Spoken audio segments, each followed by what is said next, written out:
What's up, guys? It's your boy, I'm Captain Sam, and we're back again with another video, and I'm gonna bring you guys some juice. Look, today we're gonna talk about five things that are gonna help you develop as a hunter and make you a better hunter over the course of time.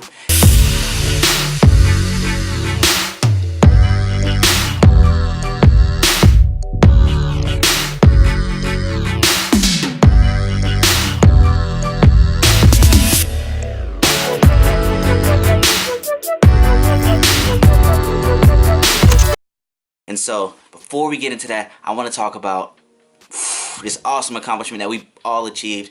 We achieved 1,000 subscribers, 1,000 followers, and we've grown our family to 1,000 members. And I just want to say thank you guys for supporting me, supporting FRB, supporting all of us, because it means a great deal to us. You guys support what we're trying to do, support our videos and support our content. We're gonna be looking to get a lot more content out to you guys, and we're looking at sharing these experiences with you guys, because it's the best thing to get great feedback and to maybe inspire some people to go out there and try hunting who've never tried hunting, you know. So I just want to make that be known. We finally at 1,000, and I'm grateful for that, guys. But we're gonna get into the video, so stay tuned.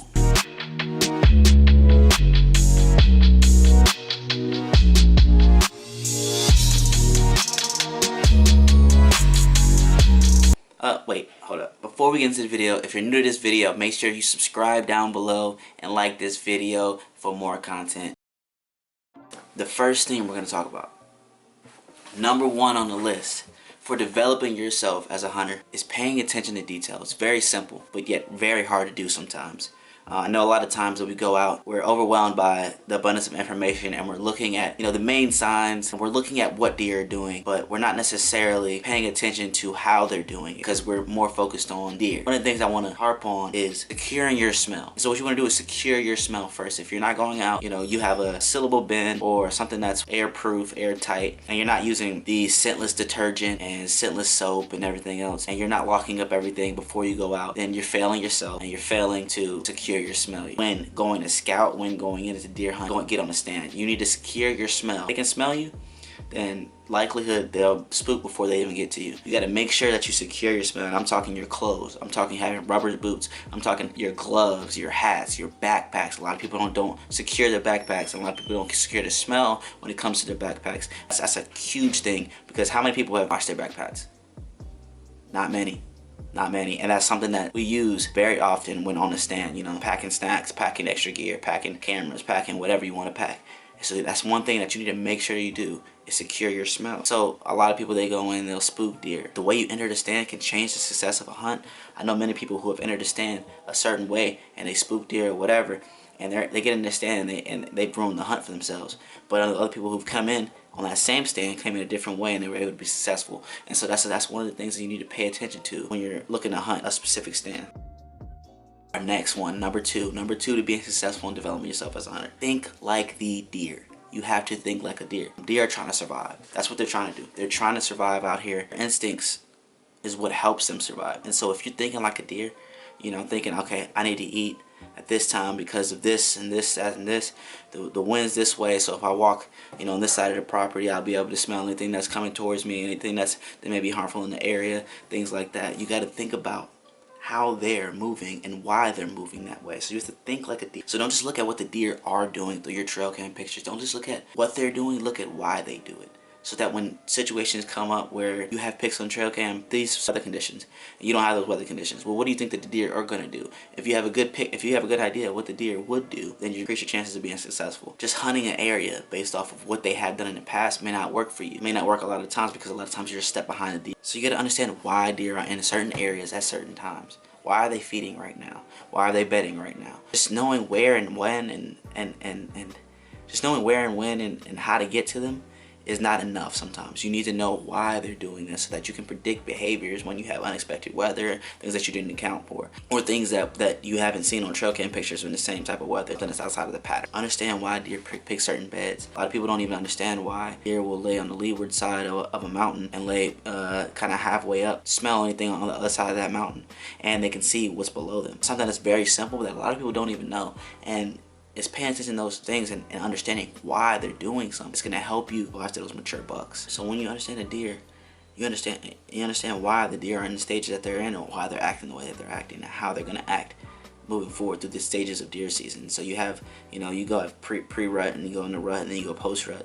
That's pretty much the 3 stages, and you gotta understand why and what they're doing during that time frame. You gotta think like a deer, you know what I'm saying? You just rutted yourself out, you just rutted yourself out, and you're over here chasing does this whole time, chasing girls. I mean, just think about it, you and your boys, y'all out for a whole 2 weeks, y'all chasing girls, you're tired, you gotta refuel, you gotta go back to those food sources, sweating, you've been doing all that, and you need to get back to where where you're healthy, where your food sources are, where the water sources are, where everything's in range, so that you don't have to move so much, but you can eat and you can fill up and you can, refuel.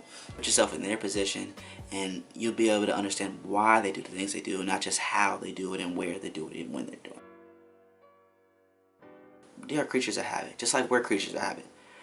We do certain things in the wintertime just like they do certain things in the wintertime. We do certain things in different stages of the wintertime and different weather just like they do certain things in different weather. If you understand why they're doing it, you can understand. If you understand why, you're going to understand they're going to do that when these conditions present themselves. If you can think about why, you understand the deer better, and then you can understand their habits better and what they're going to do during certain stages of the deer season, pre-rut, rut, post-rut, and then you're talking about cold fronts and warm fronts and what they're going to do during those times based off of their habits in the past. And a lot of times people don't pay attention to what the trail cam pictures are doing from the year prior. But if you go back and you look at what those deer are doing and you have those same deer on that property, then you're gonna have an idea of where they're gonna be come season. If they're showing up early season and not showing up late season, they're probably not gonna be there next year if they're in late season. That's just how it is. They're going straight to the food sources, they're going straight to the water sources, they're going to areas where they can bed, eat, sleep, feed, whatever they gotta do. You know what I'm saying? So you need to pay attention to last year's trail cam pictures, and sometimes it'll help you understand this year and what's gonna happen this year. And that goes back for years on years on years. You can create habits on deer if you have trail cam pictures in those areas for years and years and years. You can use that information to your advantage. A lot of times you'll be able to track down where that deer is during that time of year. You know what I'm saying? Whether it's October, November, December, whatever. Dress for the occasion. Dress for the occasion. Don't go out there in something, number one, don't go out there in something that they can see. Research your deer, research your animal, what you're hunting, what they can see and how they see and all that type of stuff. What catches their eye, how their eyes work. So dress for the occasion. Dress in clothes that will help you stay warm. The longer you can stay warm, the longer you'll be able to sit, and the greater chance that you'll have of achieving success on your hunt. So if you can dress and warm clothes, just right, you don't need too much, but you can bring extra clothes in your backpack, scent free, all that. Once you use it, you need to reseal it and all that, but put clothes in there and just make sure that you dress for the occasion. If it's warm, don't put a whole bunch of fucking clothes on. You'll be hot, having stuff draped over everywhere. If it's gonna be freezing your balls cold, make sure that you're putting enough clothes on so that you can stay in that tree stand. Don't go out there without heat warmers. Don't go out there without things that's gonna basically make you fail. I know a lot of hunts where people didn't dress for the occasion. They got down halfway and then they checked their trail camera pictures, the next week,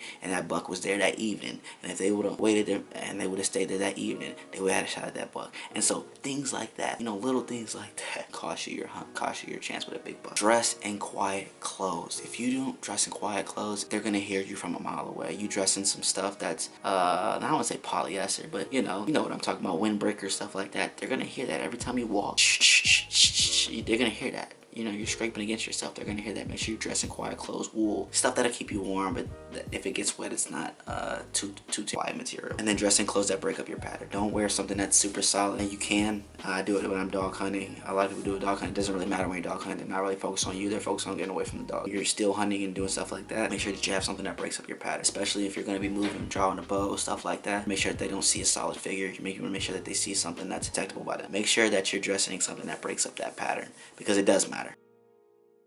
And then 5, and this is literally the most important, is respect the animal. Your animal is alive for a reason. These mature bucks are alive for a reason. They spook easily, but they know when something's not right. They know when something, don't underestimate their wits. It's literally survival of the fittest out there. They're alive for their ability to detect danger. They're alive for their ability to detect food sources and routes that's gonna keep them safe. And in respecting your game, when you take your game, make sure that before you go out, you're practicing those shots. In respect for the game, you wanna make sure that you have the most ethical kill, not let it suffer. A lot of times it's hard to take into account what they're going to do. They may do things that you didn't expect them to do, and it can cause your child to be off. And I understand that they're not a still target. Just practice and practice and practice and practice until you feel comfortable. Don't go out there not feeling comfortable, not confident in your weapon, and then end up wounding an animal for no reason. Make sure that when you get into that situation, your instincts take over and you're not trying to adjust on the fly. So those are my 5 points. Pay attention to details. Hold yourself accountable. Every detail that you miss, it's detail that they pick up. Think like a deer. That's number 2. Put yourself in their shoes. Put yourself in a position to survive. Here are creatures of habit. And then 4, dress for the occasion. Make sure that you're able to be on that stand, be undetectable, as quiet as possible, as scentless as possible. 5, respect the game that you're hunting. Practice and practice and practice and practice. Don't underestimate them.